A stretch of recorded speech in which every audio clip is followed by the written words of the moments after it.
بسم الله الرحمن الرحیم. ګرانو هیوادوالو، سلامونه او نیکې هیلې مې ومنئ. نن غواړم چې د چاغي او له هغه سره په څنګ کې د وزن کمولو په اړه خپل معلومات له تاسو سره شریک کړم. لومړی موږ په طب کې اصلا چاغي څه شي ته وایو او په څه شکل یې اندازه کوو. که چېرته د یو انسان قد یا لوړوالی په متر سره اندازه کړو او د هغه انسان وزن په کیلوګرام سره اندازه کړو، نو که د یو کس لوړوالی یا قد 1.7 متره وي، همدغه 1.7 راواخلو په 1.7 کې ضرب کړو، د هغه څخه چې کم حاصل لاسته راځي په هغه باندې د نوموړي انسان وزن تقسیم کړو. له دې څخه چې کم حاصل لاسته راځي دې ته موږ په طب کې BMI یا Body Mass Index وایو. تاسو چې دا ویډیو ګورئ کولی شئ چې همدا اوس یې وګورئ چې ستاسې BMI څومره ده. د طب له نظره BMI د یو انسان باید د 20 او 25 په منځ کې وي. د 25 څخه چې زیاتیږي په هغه صورت کې موږ وایو چې دا انسان چاغ ده.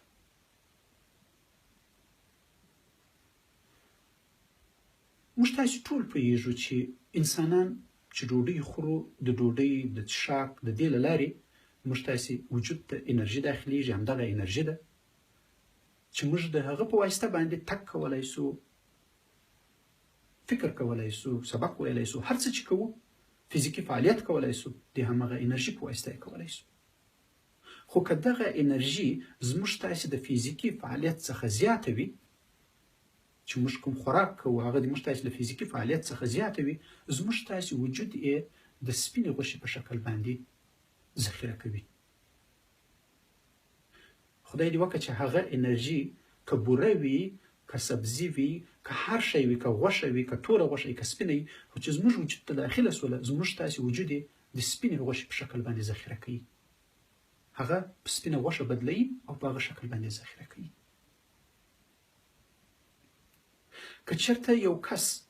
خوراک کم کوي، فزیکي فعالیت یې زیات وي، هغه کس په وجود کې چې کومه سپینه غوښه ذخیره ده هغه سوځوي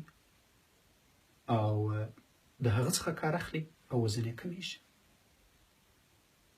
څه ډول کولی سو چې موږ تاسې خپل وزن کم کړو؟ خصوصا که د یو انسان BMI د 25 او 30 په منځ کې وي، عموما ډاکټران دا توصیه کوي چې باید وزن ډیر زیات خیال په دې وساتل شي چې سړی څه شی خوري او فزیکي فعالیت یې څومره ده. هغه غذاګانې باید انتخاب کړو چې هغه ډیرې غني نه وي، مثلا میوه، مثلا سلاته، مثلا مخکې له دې څخه چې ډوډۍ خوري څوک سلاته وخوري، یو سیب وخوري، یو څه اوبه وڅښي، تر څو معده یې تر یو حده پورې ډکه شي. او له هغه نه وروسته که تر یو حده په کم اندازه سره غني ډوډۍ وخوري هم، مثلا غوښه چې پخ کړي یا په اصطلاح باندې بل هر څه چې سبزي، بل نور شی چې په غوړو کې پاخه سوي یا خواږه شیان ویې خوري، هغه بیا په کم اندازه باندې وخوړلی شي ځکه مور وي. یو انتخاب د ډوډۍ باید وکړو، هغه ډوډۍ انتخاب کړو، هغه شی انتخاب کړو چې په هغې کې انرژي کموي. او دوهمه خبره دا ده چې خپل فزیکي فعالیت زیات کړو او نسبتا کمه ډوډۍ وخورو. فزیکي فعالیت په دې معنا نه چې یوازې صرف سړی جیم ته ولاړ سي او یا منډې وکړي، هر سهار ډېر زیاتې منډې وکړي. له هغه سره په څنګ کې تر دوکانه پورې څوک ځي، تر کاره پورې ځي، تر هغه ځایه پورې په اصطلاح باندې په پښو باندې ولاړ سي، تر یو نورې بلې مسافې پورې ځي، په بایسکل باندې وګرځي او له هغه سره په څنګ کې په منظم شکل باندې یوه لوبه وکړي او یا منډه وکړي. او همداسې کم زما په شان باندې خپل دفتر چېرته په 6 منزل کې په ځای د دې چې څوک لفټ استعمالوي، په زینو باندې ولاړ سي او راسي، راکښته سي. په همدغو وړو وړو شیانو باندې چې په ژوند کې سړی تغییر پکې راولي، تر ډېره حده پورې د خلکو وزنونه ورسره راکمیږي. او که چېرته یې په دقیق شکل باندې څوک غواړي چې په څه شکل باندې که سړی تیزه منډه وکړي په کومه اندازه باندې وزن راکمولی سي، نو که وغواړي چې انسان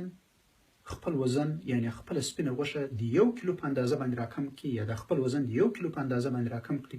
د هغه لپاره هره ورځ باید 1 ساعت تیزه منډه د 1 هفتې لپاره وکړل شي. نو مخکې له دې نه چې موږ کوم خواړه اخلو او یا یې استعمالوو، دې ته باید فکر وکړو چې په هغه کوم شکل باندې موږ بیرته مصرفوو. آیا موږ دغومره فزیکي فعالیت لرو که نه لرو؟ باید زیات یې کړو. یو کس چې بالکل هیڅ فزیکي فعالیت نه لري، هیڅ منډه نه کوي یا په اصطلاح باندې کوم نور کار نه کوي او یا کار یې داسې کار ټوله ورځ په چوکۍ ناست دی د کمپیوټر شاته، په هغه صورتو کې د هغه کس مصرف د انرژي یا د خوراک باید هغه کس ته ډیر کم وي چې هغه کار ته هم په بایسکل باندې ځي او یا شاقه کار کوي، په مځکه کې کار کوي یا بل شی کوي. وجه دا ده چې هغه ډیره انرژي مصرفوي. په یو عادي چاکلیټ کې تقریبا د 4 څخه تر 5 سیبانو یا مڼو انرژي پرته ده. په ځای د دې باندې چې څوک دا انتخابوي، باید یو سیب انتخاب کړي چې تقریبا د هغه 25% انرژي لري او له هغه سره په څنګ کې معده هم ورباندې ډکیږي او ډېر زیات نور مهم شیان لکه ویټامینونه او منرالونه هم لري.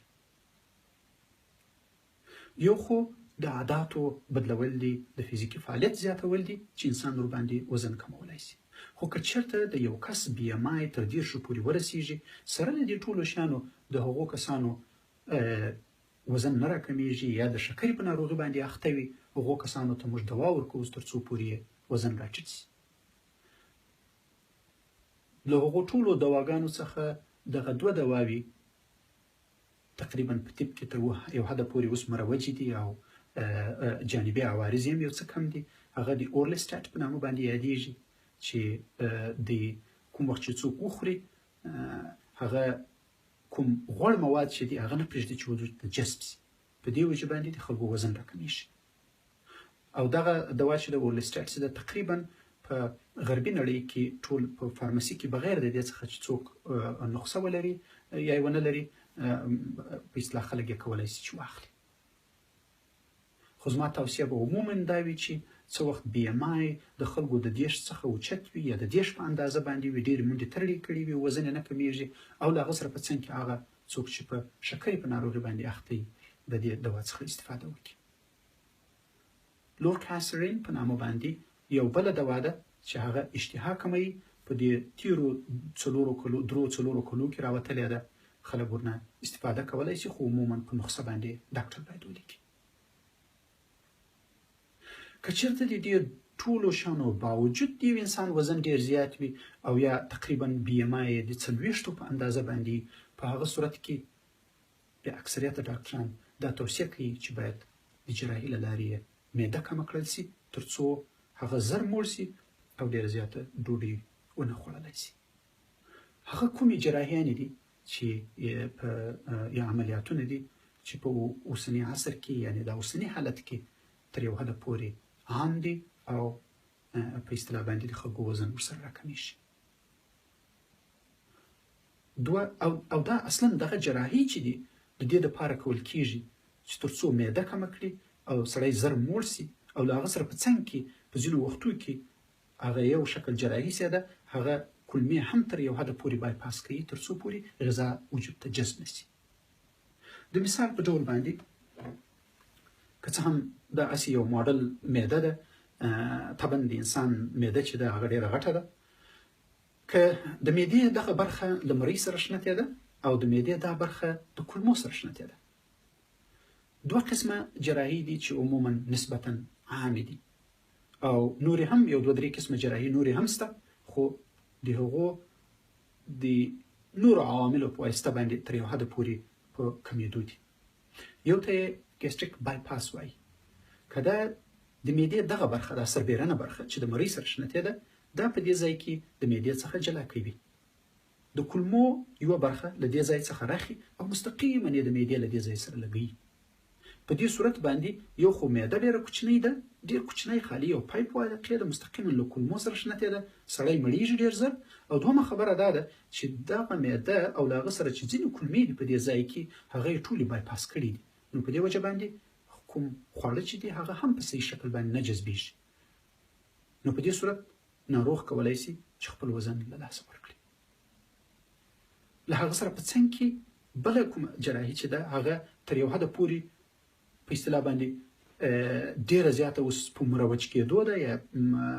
دغه ته روانه ده اکثره جراحان یې کوي هغه دا ده چې هغه ته سلیو ګیسټرکټومي وایي هغه معده په خپل حالت باندې پرېږدي معده او کولمې یو بل ځای نه سره جلا کوي هغه په دې شکل کوي چې معده په دې ځای کې د دې ځای څخه د کولمو په برابر او په اندازه باندې چې د کوم غټ ځای د معدې ده هغه سټیپل کوي او ځینې راجلا کوي صرف معده ټوله د یو پایپ په شکل باندې پاتې کیږي د کولمو په اندازه باندې نو په هغه صورت کې ناروغ چې کله ډوډۍ خوري هغه کس چې کوم وخت ډوډۍ خوري هغه ډوډۍ زر مړیږي ځکه هغه کوم د معدې ذخیره چې ده هغه له منځه تللې ده نو په دې صورت باندې هغه ناروغ چې کوم ده هغه خپل وزن له لاسه ورکوي له دغو دوو جراحیو څخه مخکې یو بله جراحي هم یو څه عام وه شاید اوس هم په ځینو هیوادو کې ځینې خلک وکړي هغه ته بیا ګیسټریک بانډینګ وایو هغه دا ده چې د یو خاص باند موجودیت درلود چې د معدې شاوخوا به یې واچوو او هغه به بیا په اصطلاح باندې راتنګ کړو تر څو پورې معده راکوچنۍ سي او سړی ډېر زر موړ سي ډېره غذا ونه خوري دغه باند به یې کولی سوای هغه باندې یو پورټ لري تر جلد پورې تر جلد را لاندې ورته ایښی دغه باند چې د ټایټولی هم سي او یو څه ازادولی هم سي او په دغه شکل باندې خلک خپل وزن له لاسه ورکوي او مړیږي ډېر زر ډوډۍ زیاته نشي خوړلی یو بل شکل یو څه اسانه ده او تر دې ډېر زیات مؤثر نه ده یعنی مؤثریت یې نسبتا کم ده هغه دا ده چې د معدې دننې د انډوسکوپ له لارې د معدې دننې یو کوچنی بلون لکه د پوکاڼې په شکل باندې اچي او هغه له مخصوصو اوبو څخه ډکوي تر څو معده همیشه ډکه وي او خلک چې د غذا کمه خوري خو هغه باید په شپږ میاشتې کې بیرته د معدې څخه وایستل سي هغه اوبه یې ځین را کشیږي او هغه پوکاڼه چې د دې باندې ځین را ایستل کېږي تر څو نور زیان ونه رسوي یا ونه چوي دننه نو په دغو اشکالو باندې خلک کولی شي چې خپل وزن له لاسه ورکړي او په اصطلاح له مختلفو ناروغیو څخه ځانونه بچ کړي هغه ناروغي چې د زیات وزن په واسطه باندې منځته راځي خدای دې وکړي چې دغه ویډیو او دا معلومات تاسو ته ګټور وي نور مو په خدای سپارم